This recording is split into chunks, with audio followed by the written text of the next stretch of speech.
आसमान में बादल तो होते हैं, लेकिन वो बरसने से मना कर देते हैं। और तब इंसान खुद आसमान को मजबूर करता है बरसने के लिए। ये है आर्टिफिशियल रेन, एक ऐसी टेक्नोलॉजी जहां साइंस नेचर के रूल्स को तोड़कर इंसान अपने लिए क्लाउड से पानी निकालता है। आखिर कैसे हम बादलों को बरसने के लिए रेडी करते हैं? चलो इस बारिश के राज को साइंस के माइक्रोस्कोप से समझते हैं। वही वीडियो के एंड में इससे जुड़ी 2-3 इनक्रेडिबल एक्सपेरिमेंट्स पे चर्चा करेंगे, जो आपको सोचने पर मजबूर कर देगा। दोस्त, सबसे पहले शॉट में समझ लेते हैं कि बारिश नेचुरली कैसे होती है। जब सूरज जमीन से पानी को गर्म करता है, तो ये पानी भाप बनकर आसमान में उठ जाता है। ये भाप ऊपर ठंडी हवा में जाकर कंडेंस होता है, यानी छोटी छोटी बूंदें बनाता है। अब जब ये बूंदें ज्यादा हैवी हो जाती हैं, तो वो ग्रेविटी के इफेक्ट से जमीन पर गिरती है और हम कहते हैं बारिश हो रही है। लेकिन कई बार बादल बनते तो हैं, पर उनमें पानी की बूंदें इतनी हैवी नहीं होती कि वो जमीन तक पहुंच सके। वो हवा में ही रह जाती है और बारिश रुक जाती है। अब यहाँ आता है इंसान और साइंस के जरिए करता है क्लाउड सीडिंग। क्लाउड सीडिंग एक ऐसी टेक्निक है जिसमें साइंटिस्ट बादलों के अंदर कुछ सीड मटेरियल्स डालते हैं। ये मटेरियल्स जैसे सिल्वर आयोडाइड, सोडियम क्लोराइड, नमक या पोटेशियम आयोडाइड के छोटे छोटे डस्ट लाइक पार्टिकल्स होते हैं, जिन्हें हम न्यूक्लाई कहते हैं। इनका काम है बादलों में पानी के वेपर को अट्रैक्ट करना। जैसे अगर आप एक ग्लास में ठंडा पानी डालें, तो ग्लास के बाहर छोटी छोटी बूंदें बन जाती हैं, क्योंकि हवा के मॉइस्चर को ग्लास ने अट्रैक्ट कर लिया। बस वैसा ही कुछ यहाँ भी होता है।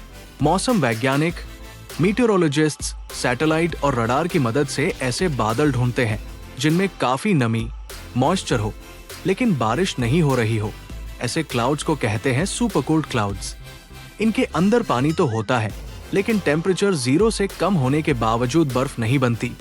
अब साइंटिस्ट अपने एयरक्राफ्ट या ड्रोन में सिल्वर आयोडाइड, ड्राई आइस या सॉल्ट पार्टिकल्स भरते हैं। ये पार्टिकल्स क्लाउड्स के कोर में जाकर बारिश के बीच का काम करते हैं। एयरक्राफ्ट या ड्रोन बादलों के अंदर जाकर ये पार्टिकल्स स्प्रेड करता है। कई बार इसे रॉकेट से भी शूट किया जाता है। अब ये सिल्वर आयोडाइड पार्टिकल्स पानी के मॉलिक्यूल्स को अपनी तरफ खींचते हैं। मॉलिक्यूल्स चिपक कर छोटी छोटी बूंदें बनाते हैं और फिर एक चेन रिएक्शन शुरू होता है और धीरे धीरे बारिश के कतरे बनते हैं। जब बूंदें इतनी हैवी हो जाती है कि हवा में तैर नहीं सकती, तब वो ग्रेविटी के इफेक्ट से बारिश के शक्ल में जमीन पर गिरती है। इस प्रोसेस में सिल्वर आयोडाइड यूज होता है, क्योंकि इसका स्ट्रक्चर बर्फ क्रिस्टल जैसा होता है। ये पानी के वेपर को अपने ऊपर जमने के लिए परफेक्ट सरफेस देता है। ड्राई आइस यानी कार्बन डाइऑक्साइड यूज होता है। जब टेम्परेचर बहुत लो हो, ये आसपास के मॉइस्चर को इंस्टेंट फ्रीज कर देता है। सॉल्ट यानी सोडियम क्लोराइड यूज होता है कोस्टल एरियाज में, क्योंकि ये ह्यूमिडिटी में पानी को अट्रैक्ट करता है। यानी केमिकल्स बदलते हैं, लेकिन गोल एक ही होता है, मॉइस्चर को क्लस्टर में बदलना और बारिश करवाना। अब artificial rain process chemical technique से आगे बढ़ चुकी है। आज scientist AI weather prediction, drones और लेजर टेक्नोलॉजी यूज कर रहे हैं। नए ड्रोन प्रोजेक्ट्स में अब केमिकल नहीं, सिर्फ इलेक्ट्रिकल चार्ज से बादलों के पार्टिकल्स को पोलराइज कर दिया जाता है। पानी के ड्रॉपलेट्स एक दूसरे से चिपक जाते हैं और बारिश बन जाती है। ये मॉडर्न और इको फ्रेंडली वर्जन है। No chemicals, just current. Artificial rain दोस्त, इसकी शुरुआत होती है 1940 में। अमेरिका के एक साइंटिस्ट विंसेंट शेफर ने एक सिंपल सवाल पूछा, बारिश कब होती है और क्या हम इसे खुद करवा सकते हैं? उस वक्त लोग बारिश को एक नेचुरल मिरेकल समझते थे, मगर विंसेंट ने सोचा, अगर हम बारिश होने के प्रोसेस को समझ लें, तो क्या हम इसे कंट्रोल नहीं कर सकते? 1946 में शेफर एक लैबोरेटरी में जनरल इलेक्ट्रिक रिसर्च लैब में काम कर रहे थे। उन्होंने एक छोटी सी एक्सपेरिमेंट चैम्बर में सुपर कूल्ड क्लाउड्स बनाए। ऐसे क्लाउड्स जिनमें पानी तो था, लेकिन बर्फ नहीं बनी थी। एक दिन उन्होंने सोचा, अगर मैं इन क्लाउड्स में ड्राई आइस, जमी हुई कार्बन डाइऑक्साइड डालूं तो क्या होगा? उन्होंने एक छोटा सा ड्राई आइस का टुकड़ा लिया और चैम्बर में डाल दिया और कुछ ही सेकंड में क्लाउड्स बरसने लगे। ये था दुनिया का पहला आर्टिफिशियल रेन एक्सपेरिमेंट। साइंस के इतिहास में पहली बार इंसान ने बारिश को ट्रिगर किया। विंसेंट के बाद उनके एक दोस्त और साइंटिस्ट बर्नार्ड वॉनेगट ने और रिसर्च की। उन्होंने 1947 में डिस्कवर किया कि सिल्वर आयोडाइड बारिश करवाने के लिए ड्राई आइस से भी ज्यादा इफेक्टिव है, क्योंकि सिल्वर आयोडाइड का क्रिस्टल स्ट्रक्चर बर्फ के स्ट्रक्चर जैसा होता है और ये पानी के वेपर को तुरंत जमने में मदद करता है। यानी शेफर ने बारिश का आइडिया दिया और वॉनेगट ने दिया परफेक्ट फॉर्मूला। बारिश करवाना 100% गारंटी नहीं होता। साइंटिस्ट के हिसाब से क्लाउड सीडिंग से सक्सेस रेट 20 से 40% तक बढ़ता है, लेकिन हर बार बारिश हो ये फिक्स नहीं होता। ये डिपेंड करता है क्लाउड टाइप, ह्यूमिडिटी और वाइंड स्पीड पर। यानी science tries, nature decides. Artificial rain natural rain जैसी ही होती है।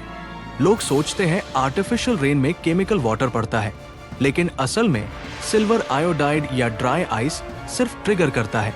Rain water 100% natural water droplets ही होते हैं। 2008 में बीजिंग ओलंपिक्स के टाइम चीन ने एक इनक्रेडिबल एक्सपेरिमेंट किया।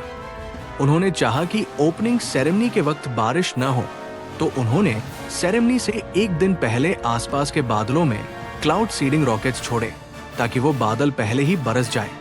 सेरेमनी के वक्त आसमान बिल्कुल क्लियर था। यूनाइटेड स्टेट्स ऑफ अमेरिका ने एक बार बारिश का यूज वॉर वेपन के तौर पर भी किया। वियतनाम वॉर 1967 से 72 के दौरान अमेरिका ने ऑपरेशन पोपाई नाम का सीक्रेट प्रोजेक्ट चलाया था। उन्होंने मॉनसून को आर्टिफिशियली बढ़ाने के लिए क्लाउड सीडिंग की ताकि दुश्मन के रोड्स और सप्लाई बारिश में डूब जाए। वही 2021 में यूएई में ड्रोन से की गई बारिश इतनी ज्यादा हो गई कि कुछ जगह पर लोकल फ्लडिंग हो गई। मतलब कंट्रोल्ड रेन भी कभी कभी ओवर कंट्रोल हो जाती है। इंडिया में 1984 में पहली बार बारिश बनाई गई थी। 1984 में तमिलनाडु और महाराष्ट्र में Indian institute of tropical metrology ने पहली बार क्लाउड सीडिंग सक्सेसफुली की थी। 2019 में इसरो ने ड्रोन बेस्ड सीडिंग टेस्ट किया था और आज इंडिया में rain enhancement using cloud aerosols project चल रहा है। क्या हम फ्यूचर में ऐप से भी बारिश करवा सकते हैं? ऐप पे बटन दबाया और क्लाउड से बारिश, क्या ये पॉसिबल है? जरूर कमेंट करें।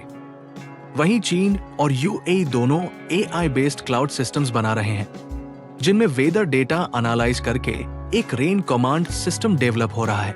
अगर आपको ये वीडियो पसंद आई हो तो दिल से लाइक करो, सब्सक्राइब करो, जहां साइंस भी दिल से बोलती है और दिल भी लॉजिक से सोचता है।